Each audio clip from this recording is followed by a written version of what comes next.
থাকে ইলিশপুর। আপনার ছেলেদের খবর দে, ছেলে আছে? ছেলে নেই? ছেলে নেই। পড়ি গেছে? পড়ি গেল কনে? ওই ওইটাই ওই ভ্যানের জায়গায় পড়ছে, ওই ও ভ্যান লাগার? লাগলি তো মেরে দিতে হবে। এ ভ্যানে এসে ভ্যানে? আপনার বাড়ি কোন জায়গায়? আপনার টাকা দেবো, সমস্যা নেই। টাকাতে দেবো লোকের সমস্যা। হ্যাঁ, আপনার টাকা দেবো, সমস্যা নেই। বাড়ি কোন জায়গায় তোমার? হাত দেন দেখি, হাত দেন।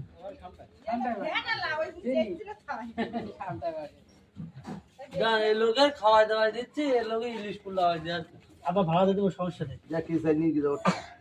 এ সাইডটা তুই দে। আসান এই আপনার এই জায়গা, আপনার এদিকে ধুই দিতে পারলো না? ভাত নিয়ে আয় রে রুদা। বাবু, ওরা দেশে এই জামাটা খুলে দাও। তালাবে, ঠিক আছে। না যেভাবে পড়েছে রাস্তা কেউ যদি না থাকে তখন ওদের মরি থাকতে হলো। আমি ঘুরে তোমার বড় বাবা দেখলে